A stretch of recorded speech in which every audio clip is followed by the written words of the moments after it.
po sa inyo pong mga inupuan. Pumalagpag po muna ang lahat sa ating pinakamamahal na Panginoon. Lahat po tayo masayang praise Lord. Supurin po ang ating pong dakilang Diyos. Tayo pong lahat mga kapatid ay tuloy-tuloy na po tayo. Tayo po ay makinig na salita ng ating pinakamamahal na Panginoon sapagat dito po tayo mga kapatid i-bless ng ating pong dakilang Diyos. So ang ating pong pag-aralan sa araw pong ito, the unlimited blessing. Ang ating pong pag-usapan sa araw pong ito, mga kapatid, the unlimited blessing. Sino po ang gusto ng tuloy-tuloy na pagpapala? Sino po ang gusto ng tuloy-tuloy ang pagpapala? O mahina.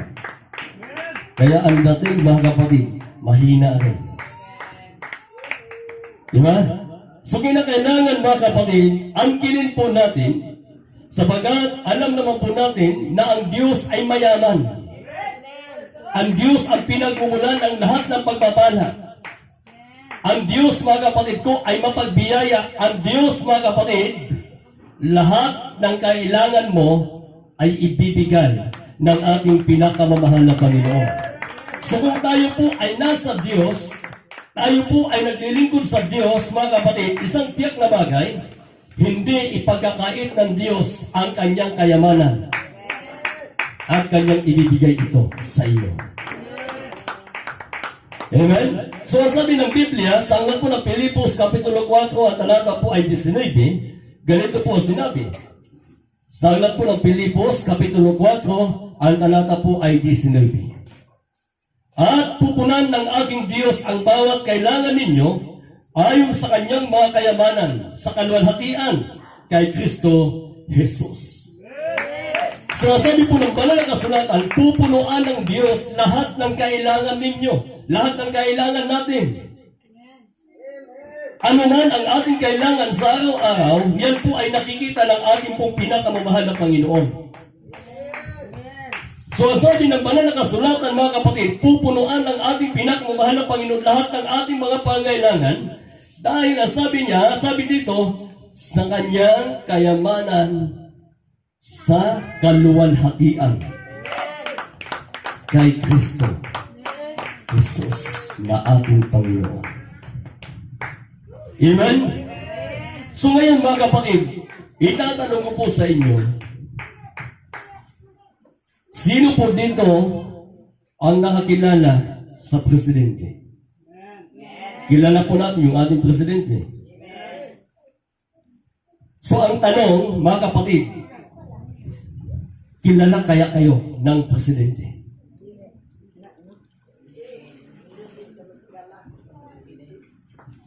Pero kilala niyo ang presidente, di ba? Ang tanong, kilala kaya kayo? Maliban na lang kung kayo ay may relasyon sa presidente. Di ba?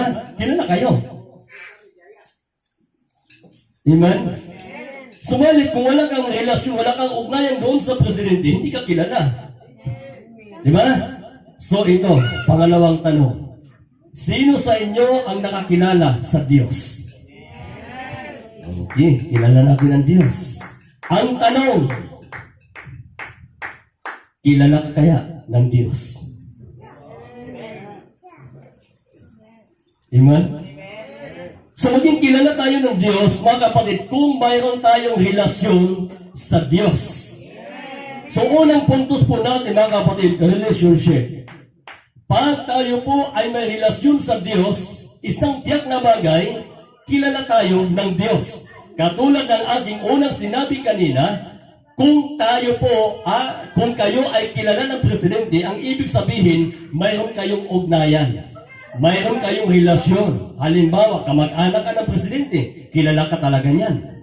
Amen? Kasamahan ka niya sa politika, kilala ka niya. Subalit ang ating pinakamamahal na Panginoon, lahat ng tao alam nila, kilala nila na may Diyos. Alam nila na may Diyos. Ang tanong, kapatid ko, kung kilala sila ng Diyos. Dahil nililinaw po ng Biblia, mga kapatid, nalalaman namin hindi pinakikinggan ng Diyos ang mga makasalanan.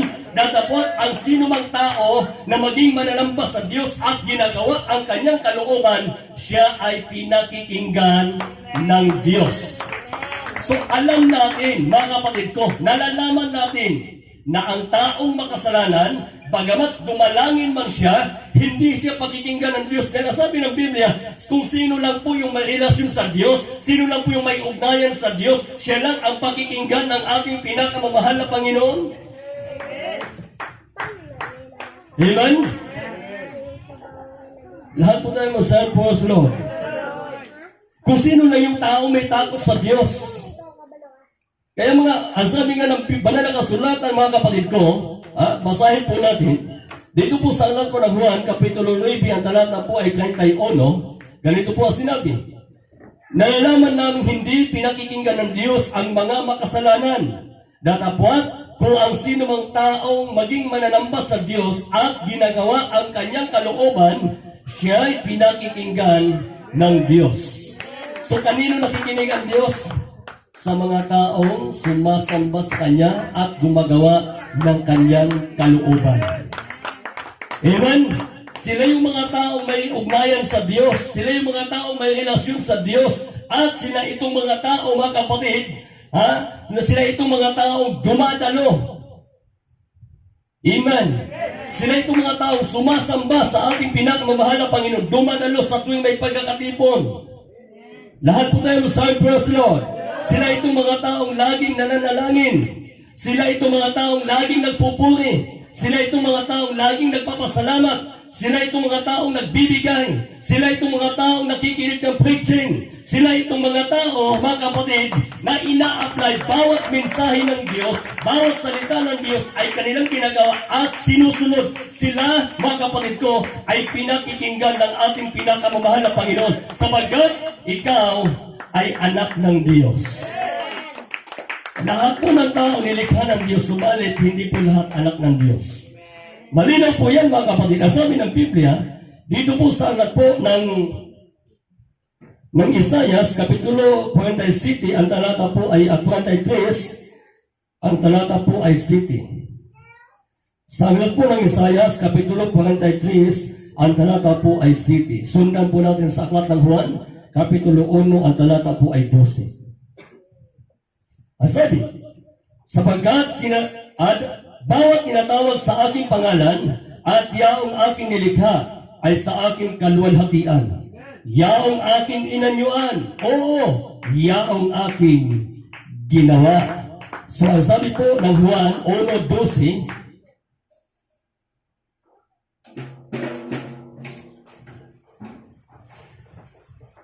ang sabi po ng Juan 1:12, ganito po ang sinabi, mga kapatid.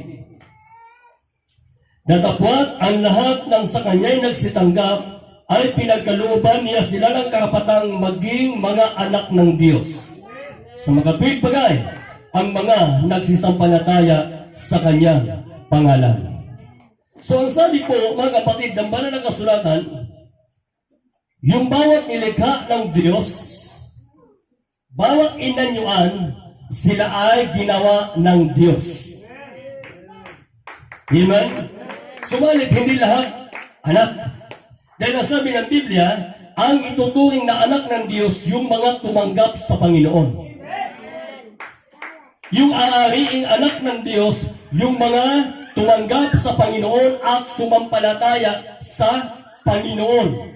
So ito yung mga sumampalataya sa Diyos na hindi lang po naniniwala. Amen? Kasi marami pong naniniwala na may Diyos, alam nila na may Diyos. Kaya lang, mga kapatid, ang problema nila, hindi naman sila sumusunod sa utos ng ating pinakamamahal na Panginoon. Di ba? Ito yung problema ho, mga kapatid. Hindi naman sila sumusunod sa utos ng ating pinakamamahal na Panginoon. So ngayon, mga kapatid, bawat nilikha ng Diyos, yung bawat inanyuan ng Diyos, sila ay ginawa ng Panginoon. Subalit, hindi lahat ay anak ng Diyos. Dahil sabi ng Biblia, Ang sabi po dito, bawat datapwat ang lahat ng sa kanya'y nagsitanggap ay pinagkalooban niya sila ng karapatang maging mga anak ng Diyos. Son of God. Amen? Kung ikaw may relasyon sa Diyos, ibig sabihin mga kapatid, ginagawa natin unang-una, dumadalo tayo.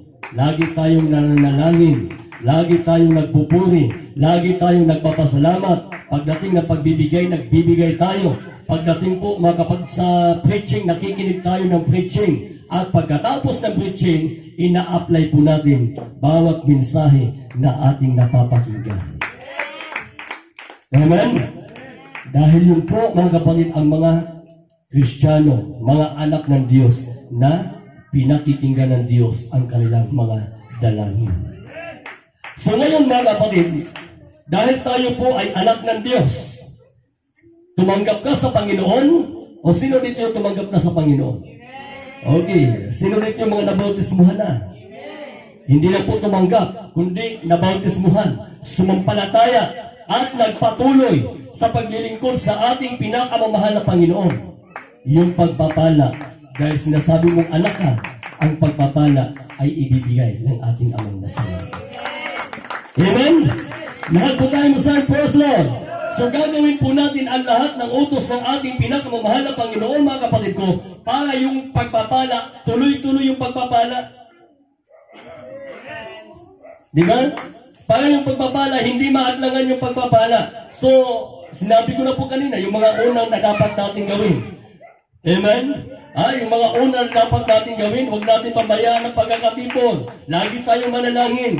At lagi tayong magpuri. Lagi tayong magpasalamat. At maging tapat tayo sa pagbibigay. Lagi tayong makinig ng preaching. Sundin po natin, magbasa tayo ng Bible. Mga kapatid, ng salita ng Diyos. At i-apply po natin bawat nabasa natin, bawat napakinggan natin, dapat nating i-apply sapagkat yan po ang isa sa daan mga kapatid ko para yung pagpapala ay dumaloy. Hindi dadaloy ang pagpapala sapagkat barado. Amen? Minsan ang nakahadlang mga kapatid kasalanan. Minsan ang nakahadlang mga kapatid yung hindi natin pagiging tapat. Minsan yun po yung mga hadlang mga kapatid ko. Marami po ang mga hadlang. Kaya yung pagpapala ay hindi dumaloy. Para yung pagpapala ay hindi tuloy-tuloy mga kapatid. Kaya dumadaan pa siya ng iba't ibang daanan. Di ba? Marami siyang dadaanan kasi hindi makaabot yung pagpapala. Lahat po tayo sa personal. Ako po naniniwala yung pagpapala ng Diyos unlimited eh. Amen? Tuloy-tuloy yung pagpapala ng Diyos kasi ang Diyos ay mayaman. Sa Kanya lahat eh.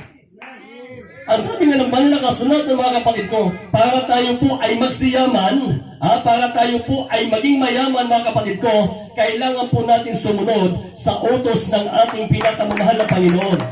Hindi na po mga kapatid kasalanan ng Diyos kung bakit hindi tayo pinagpala. Nasa atin po ang problema, wala sa Diyos ang problema. Amen? Ito, ang sabi po ng unang, ikalawang Korinto, Kapitulo 8, ang talata po ay 9. Ginawa ng Diyos lahat para tayo po ay pagpalain. Amen? So, ang sabi po dito, mga kapatid, ng ikalawang Korinto, Kapitulo 8, ang talata po ay 9. Sapagkat nalalaman ninyo ang biyaya ng ating Panginoong Hesukristo, na bagamat siya'y mayaman, gayon may nagpakadukha dahil sa inyo upang sa pamagitan ng kanyang karukhaan ay magsiyaman kayo. Hello? Narinig po ba natin mga kapatid? Ulitin po natin. Baka hindi natin masyadong nakuha. So ang sabi, sapagkat nalalaman ninyo ang biyaya ng ating Panginoong Hesukristo, na bagamat siya'y mayaman, gayon may nagpakadukha dahil sa inyo, upang sa pamagitan ng kanyang karukhaan ay magsiyaman kayo. So lahat mga kapatid, dinaanan ng ating pinakamamahal na Panginoon. Tama? Naibultis siya? Hello? Ipinanganak, katulad natin, at dumanas ng iba't ibang pag-uusig. At dumanas din po, mga kapatid ko, ng paghihirap, naghihirap din ang ating pinagmamahal na Panginoon nung siya po ipinanganak. Hello? So, nung pinagdaanan ng ating pinagmamahal na Panginoon, naging namatay din po siya. Di ba?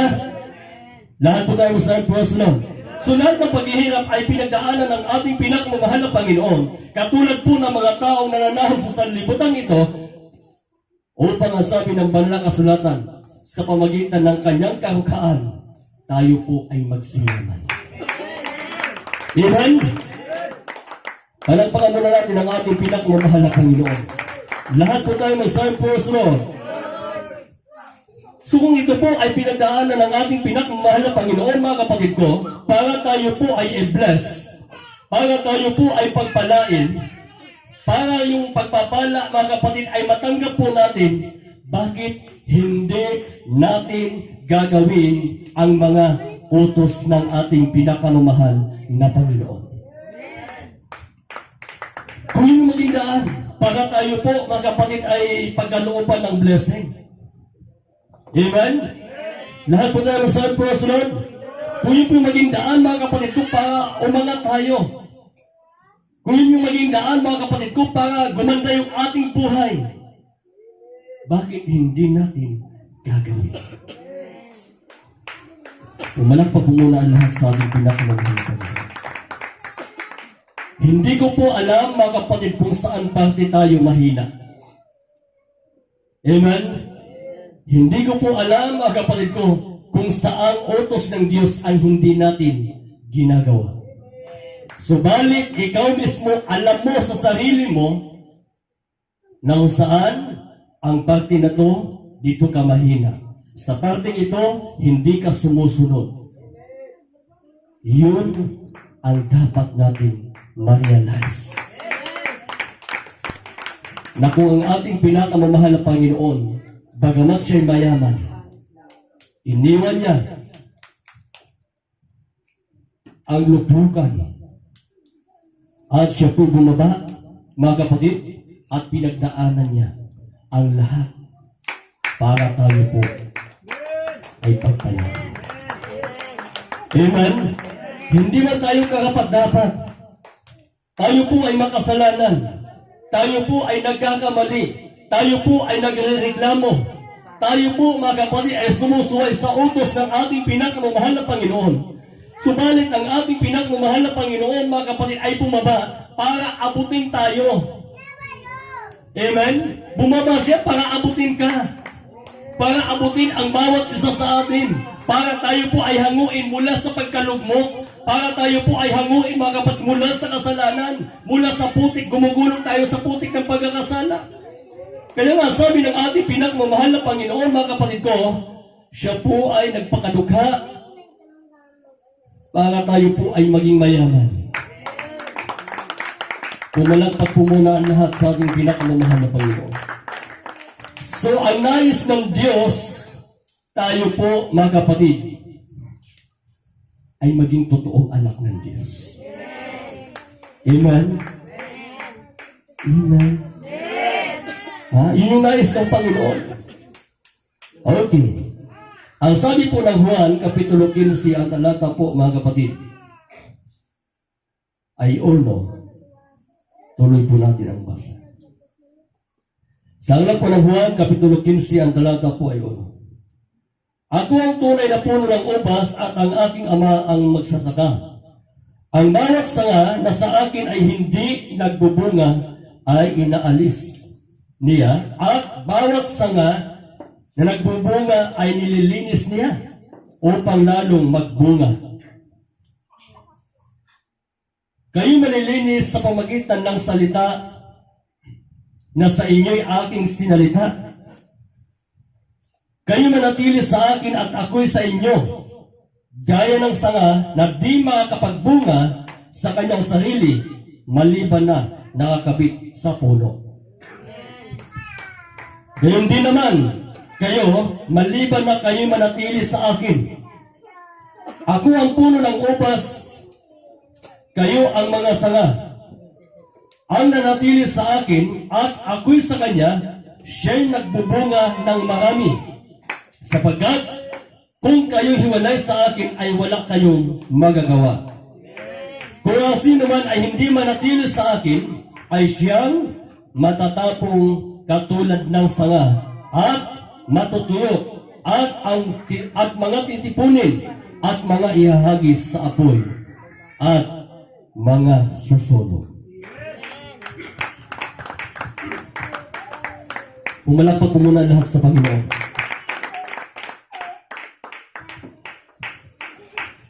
So sabi po, mga kapatid, ng banal na kasulatan, ang Panginoon, mga kapatid, siya ang puno ng ubas. At ang Ama, ang magsasaka. So ang sabi niya, mga kapatid, na kung saan ang bawat sanga na nagbubunga, bawat sanga na hindi nagbubunga ay inaalis. Pinuputol. At ang sabi niya dito, at yung sanga na nagbubunga, nililinis. Bakit kailangan maging malinis? Para lalo pa siyang magbunga. So dito sa dalawa, mga kapatid, na sinasabi ng ating pinakamamahal na Panginoon, na kung saan ito po ay pumapatungkol sa ating pong pananampalataya sa Diyos. Pumapatungkol sa ating paglilingkod sa ating pinakamamahal na Panginoon. Amen? Yung ating paglilingkod sa Diyos, kung tayo po ba, mga kapatid, ay nanatili sa Panginoon, o kung tayo po ba ay hiwalay sa ating pinakamamahal na Panginoon. So mapapansin po natin dito, kapag yung sanga, mga kapatid, ay hiwalay sa puno, siya po ay matutuyo. Amen? Kung ang isang Kristiyano hiwalay sa Diyos at hindi lumalakad ayon sa kalooban ng Diyos, ang ibig sabihin, mga kapatid ko, bawat lakad niya ay hindi magiging matagumpay. Amen? Magiging matagumpay lamang ito, mga kapatid ko, kung tayo po ay nananatili sa Panginoon. Subalit marami po mga nananatili sa Panginoon na hindi naman po, mga kapatid, lumalakad ayon sa kalooban ng Panginoon. So, sabi po ng banal na kasulatan, mga kapatid ko, sila po ay matutuyo. Wala hong pagpapala hoon. Walang blessing, mga kapatid ko. Hirap na hirap siya. Bakit? Bakit siya hirap na hirap? Dahil hiwalay siya sa Panginoon. At ang nagpapahiwalay sa kanya sa Panginoon, yung kanyang ginagawa na pagkakasala. Diba? So, sabi ng Isaiah, Kapitulo 52, ang talata po, mga kapatid, ay 1 hanggang 2, ganito po ang sinabi ng Biblia. Pumalakpak po muna ang lahat sa ating pinakamamahal na Panginoon.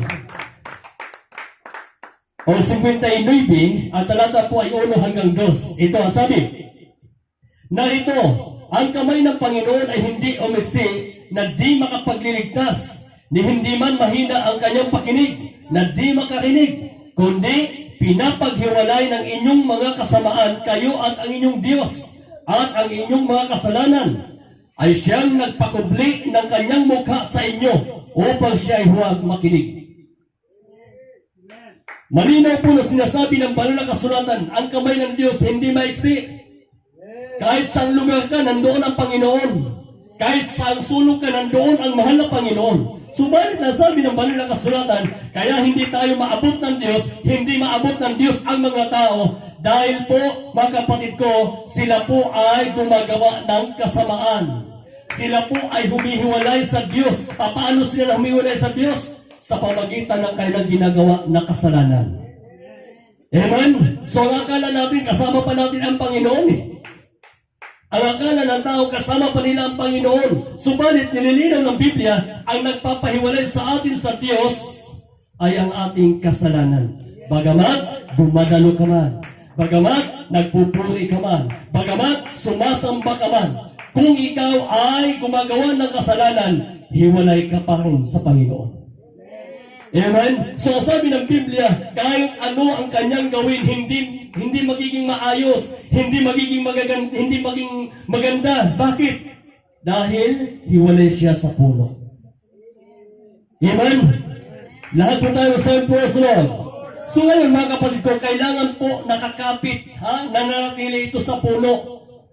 Bakit? Pag siya po ay nanatili sa puno, nanatili sa ating pinakamamahal na Panginoon, siya po ay magbubunga ng maganda. Amen? Bawat lakad niya, maayos. Bawat desisyon niya, maayos. Bawat pagpatungan ng kanyang kamay ay may pagpapala, i-bless ng Diyos. Bakit? Bakit i-bless ng Diyos? Dahil nananatili siya sa ating pinakamamahal na Panginoon. Ang pagiging pananatili sa Diyos, ito po yung mga gumagawa sa kalooban ng Diyos. Nabuhay siya alinsunod sa salita ng ating pinakamamahal na Panginoon. Kapag siya po ay nanatili sa kalooban ng Diyos, siya po ay magbunga ng magbunga ng magbunga. Amen? So, ang sabi po ng banal na kasulatan, mga kapatid, na kung saan ito po ang sinabi po ng Biblia. Ulitin ko po sa Juan. Ako ang puno ng ubas, kayo ang mga sanga.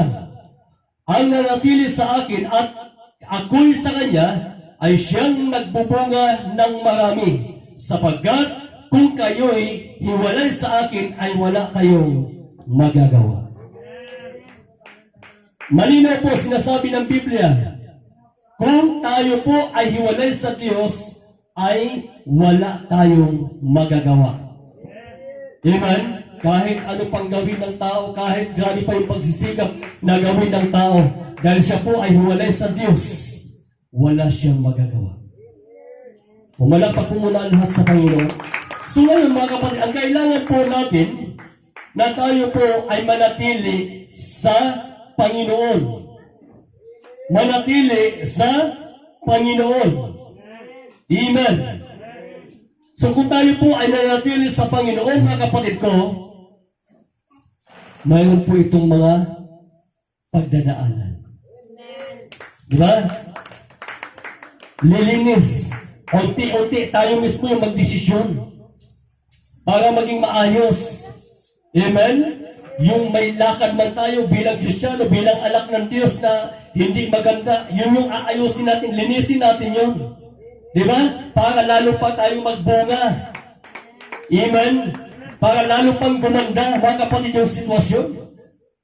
Umalakpak po muna lahat sa ating pinakamamahal na Panginoon para yung pagpapala, mga kapatid ko, ay tuloy-tuloy nating makukuha, matatanggap sa ating pinakamamahal na Panginoon at hanggat na nanatili ka sa Panginoon, nagpatuloy ka sa Panginoon, tuloy-tuloy naman ang biyaya at pagpapala na ibibigay ng Panginoon. Kahit sabihin mong may pagsubok, kahit sabihin mong nasa paghihirap, hindi ka pababayaan ng Diyos.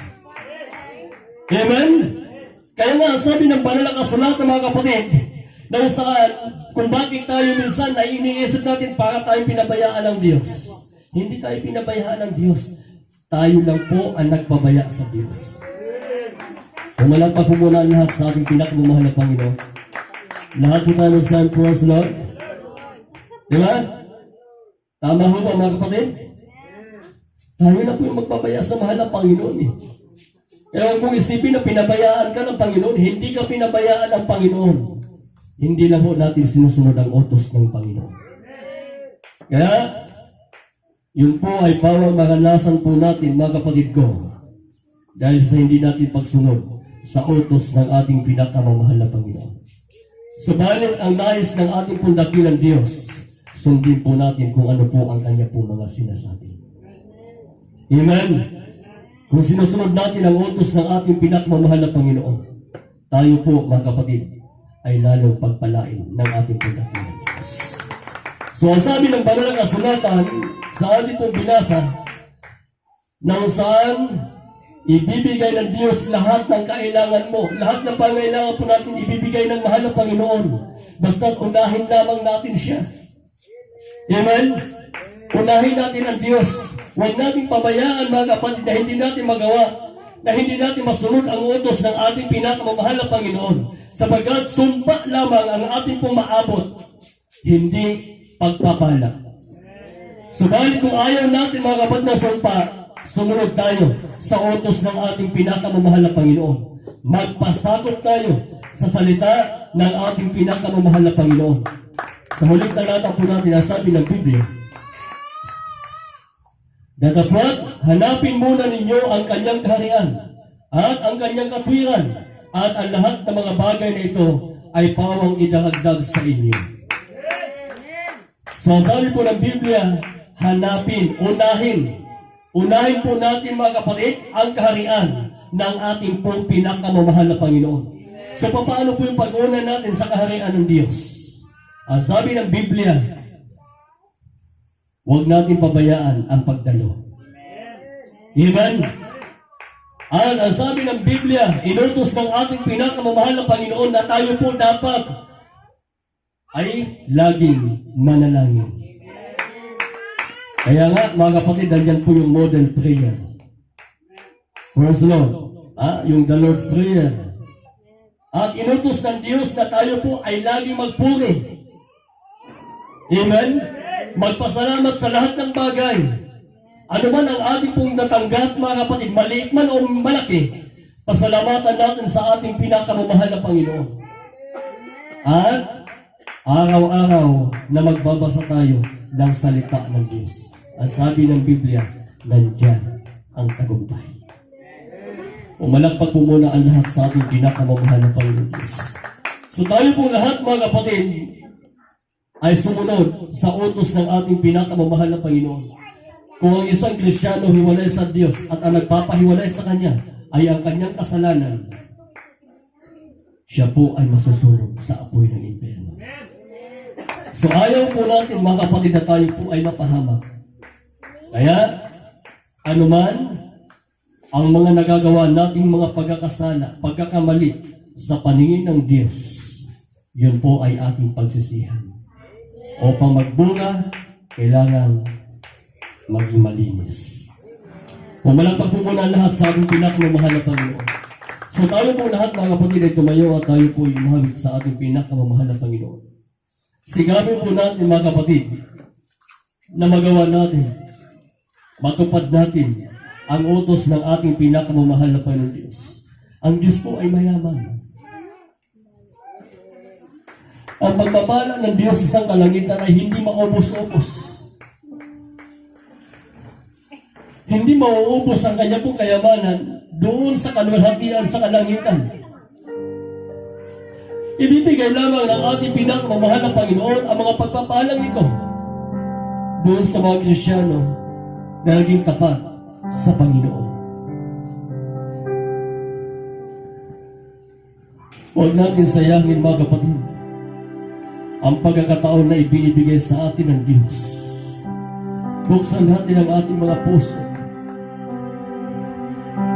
at siyasatin natin ang ating mga puso.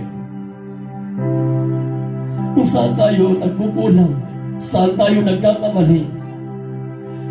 Kung yung mga pagkakasala natin yung maging hadlang sa pagpapala upang hindi dumaloy ang pagpapala, pagsisihan natin, paguhin natin, itama natin.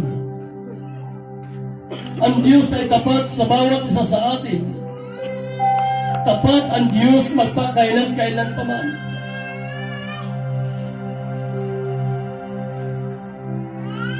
Kaya ipamuhay po natin ang kanya pong mga salita. Upang tayo po ay kanyang pagpanal. So kilala na po natin ang mahal na Panginoon. Kilala po natin kung sino ang ating Ama. Kung sino ang ating pinaglilingkuran. Kaya tayo po lahat mga kapatid ay magpakumbaba sa ating Amang nasa langit. Tayo po yung umawit sa ating pinakamamahal na Panginoon.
Mapamakantang po natin mga kapatid ang kapatawakan ng ating pinakamamahal na Panginoon. Tayo po mga kapatid ay lagi magpakumbaba sa ating pong dakilang Diyos. Humingi tayo lagi ng tawad sa mahal na Panginoon. Hindi pa naman tayo perfecto. Tayo po ay nagkukulang, tayo po ay nagkakamali. Tayo po ay nagkakasala. Kaya binibigyan tayo ng Diyos ng pagkakataon na yung mga pagkakasalan natin ay ating mapagsisihan. Ang Diyos ay patuloy po nagpapaalala sa atin. Bilang anak, mga kapatid, tayo po yung lagi pinapaalalahanan ng ating Amang nasa langit. Ayaw ng Panginoon na tayo po magpatuloy sa pagkakasala. Sa pagsisihan po natin yung ating mga pagkakamali, yung ating mga pagkakasala. May mga desisyon tayo, mga kapatid, na lihis sa kalooban ng ating pinakamamahal na Panginoon. Yung mga desisyon natin na mali at hindi ayon sa kalooban ng Diyos, yun po yung isa sa dahilan kung bakit hindi natin matanggap ang mga pagpapala. Yung mga hadlang sa pagdaloy ng pagpapala. So tayo po lahat mga kapatid ay lumapit sa ating pinakamamahal na Panginoon. Idulog natin sa ating dakilang Diyos yung ating po mga problema. Yung ating po mga kahilingan. Yung ating mga pangailangan. Sabi ng Biblia, pupunuan niya lahat ng ating mga pangailangan. Tayo po lahat ay magkaisang mananangin. Opo, dakilat mapagpala po namin Ama. Diyos nakataas-taasan. Diyos na makapangyarihan sa lahat, Amang Banal. Sa pangalan niyo po, aming pinakamamahal na Panginoon Jesus. Narito po, Diyos, ang bawat isa sa amin. Kami po'y nagpapakumbabang loob. Kami po'y humihingi ng tawad sa amin po mga nagawang kasalanan, mga pagkakamali o mga pagkakasala. Patawarin mo po, Diyos, ang bawat isa sa amin. Linisin ang aming puso, ang aming pong pagkatao at kaluluwa. At gawin mo po kami banal at kaaya-aya sa iyong Panginoon. Lord, idinadalangin ko po sa iyo, Diyos, na abutin mo po ng iyong mapagpalang kamay ang bawat isa sa amin. Nakikita mo po, mahal na Panginoon, ang aming pong mga kahinaan. Nakikita mo po, Diyos, ang aming pong mga pagkakasala. Nakikita mo po, Diyos, ang aming mga pangangailangan. Nakikita mo po, Diyos, ang hangganan ng aming pananampalataya. Abutin mo po kami ng iyong mapagpalang kamay. Tulungan mo po kami na ito po ay aming pong malampasan at mapagtagumpayan. Nataglay mo po namin. Nataglay po namin ang pananampalataya na nagbubuhat sa iyo aming pinakamamahal na Panginoon Jesus. Idinadalangin ko po sa iyo, mahal na Panginoon, palakasin mo po ang bawat isa sa amin. Patatagin ang aming pananampalataya. Lord, panghawakan mo po ang bawat isa sa amin. Dahil kung ikaw ay hiwalay sa amin, wala kaming magagawa. So tulungan mo po, Diyos, na ang bawat isa sa amin ay manatili sa paglilingkod sa iyo. Tulungan mo po na ang bawat isa sa amin ay mamuhay alinsunod sa iyong mga salita. Tulungan mo po kami na kami po, Diyos, ay magpasakop sa iyo, mahal na Panginoon. Lord, abutin mo po kami ng iyong mapagpahalang kamay, O Diyos. Tulungan mo rin po, O Lord, ang aming po mga mahal sa buhay. Tulungan mo rin po sila, mahal na Panginoon. Ang aming po mga kababayan, tulungan mo po sila na makalapit sa iyo, makapaglingkod sa iyo. Tulungan mo po, Diyos, ang bawat isa sa amin sa pinakamatamis, sa pinakamakapangyarihang pangalan na Jesus. In Jesus' name, Amen. Sa lahat po ng mga taglay po nakahamdaman, ipatong po ninyo yung pong kanang kamay sa ulo at ang inyong pong kaliwang kamay ilagay po ninyo sa parte po na yung pong katawan kung saan po nakon po ang inyong mga kahamdaman. Sumampalataya kayo sa Diyos po ay walang imposible. Kaya-kaya tayong abutin ng Panginoon. Muli po tayong manalangin. Dakilat pagpapala po namin, Ama Diyos, na pinakamakapangyarihan sa lahat, Amang Banal, sa matamis sa pangalan mo po, aming pinakamamahal na Panginoon Jesus. Lord, lahat na gawa ng kaaway sa aming pong buhay, lahat inihasig ni Satanas, nag-aasik pa siya ng mga problema, pagsubok, panlalamig, panlulupaypay, o karamdaman. Ito may cancer, leukemia, asthma, diabetes, ulcer, anemic, high blood, ubo, sipon o lagnat. Lahat ng karamdaman galing sa ulo hanggang sa paa. Pauwi mo po sa pangalan ni Jesus. Ay gumuli, cast out in Jesus' name. Cast out in Jesus' name. Cast out in Jesus' name. Be healed in Jesus' name. In Jesus' name. Lutasin ang bawat problema. Sa pangalan ni Jesus. Sa pangalan ni Jesus. Lahat ng pangailangan na ipagkaloob. Inaagin po namin ang katunguhan at tagumpay ng aming mga dalangin. In Jesus' name. Amen.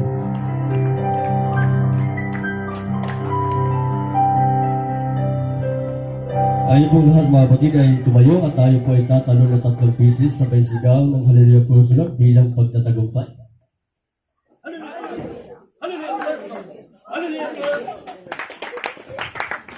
Praise the Lord. Akala niya siguro mataas. Biglang nagulat. Okay. Palapakan muna natin ang ating pinagmamahal na Panginoon. Lahat po namin sa praise the Lord. So, pugay po ang ating pong dakilang Diyos, mga kapatid, na tayo pong lahat ay kung saan yung ating pong pinag-aralan ay dapat na dumarin sa atin ang pagpapala ng ating pinakamamahal na Panginoon. Amen. Ang pagdaloy ng pagpapala, mga kapatid, para magbunga, sabi ng Biblia, para lalo pong magbunga, yan po ay nililinis. Amen. Kapag malinis, mga kapatid, magbunga pa ng magbunga. Hello. Lahat po tayo sa crossroad. So, yun po mga kapatid ang isa sa daan ng pagpapala. Okay. Pagkaroon po ang ating pinakamamahal na Panginoon Diyos. So, sa araw po ng Sunday, mga kapatid, huwag po natin kalimutan ang ating pong general service. Praise the Lord. Sa darating din po na mga Friday, mga kapatid, o araw-araw, lagi po tayong manalangin sa ating pinakamamahal na Panginoon. Sabagat, lahat po tayo, mga kapatid, ay kailangan po ng ating pinakamamahal na Panginoon. Kailangan po natin, mga kapatid, hindi lang po tayo yung nangailangan sa Diyos. Kailangan din ng Panginoon ang katulong, mga kapatid ko, para marami po ang mga taong makalapit sa Diyos. Okay. Amen. Amen.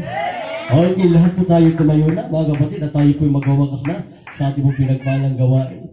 At narito po ang ating pong mahal na kapatid na manalangin po sa ating pong closing prayer, ating pong kapatid na Brother Camel Francisco. Praise the Lord.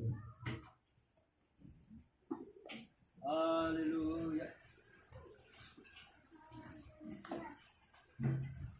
Amen, praise the Lord. Tayo po ay manalangin bilang pagwawakas nating banal na gawain. Hallelujah, hallelujah, mabuting naman ng Diyos. Salamat po sa bumagapon ng kalakasan. Lord, hallelujah. At maraming po salamat po sa hapon ito na bigyan mo kami ng pagkakataon na kami magsamba, magpuwit, mag-awit, pangalan ng dakilain sa iyong banal na harapan. Lord, hallelujah, maraming salamat sa mga papuwing awitin na tanging inaalay sa amin na yung banal na harapan. Lord, hallelujah. At maraming salamat po, Lord, sa lahat ng mga nagtututunan ng buhay bilang kalakasan at kalustugan ng espiritual na aming patawaran. O Lord, hallelujah. Maraming salamat, O Lord, sa mga nagbigay ng kanilang apo. Nawa po ang kapuan nito ay ibalik po sa kanilang kalimuntong ulit o higit po sa kanilang pangangailangan. Palakasin mo po ang kanilang mga trabaho, negosyo, ang kanilang mga tawan, at ang mga lahat ng mga paghahawakan ng kanilang mga kamay ay iyong pagpalain, O Lord. Hallelujah. Maraming salamat sa lahat ng mga pagpalang yan. At higit sa lahat ng iyong banal na salita, O Lord. Napasalamat po kami sa iyong banal na salita na aming pong natanggap na sa araw na ito, sa hapon nito, Lord. Kami nagpapasalamat sa iyong banal na harapan. Kami nagpapasalamat. Muli kami nagpapasalamat sa iyong banal na gawain, O Lord. Kami patnubayan sa bawat isa namin. Idulog mo kami sa iyong aming pagtutungan sa maging aming tahanan. Ibalik mo kami sa araw ng linggo upang kami makakanggan ng bagong pag-asa at bagong buhay na iyong pangalan. Sa pangalan ni Jesus, aming dinadalangan sa pangalan ni Jesus. In Jesus' name, hallelujah!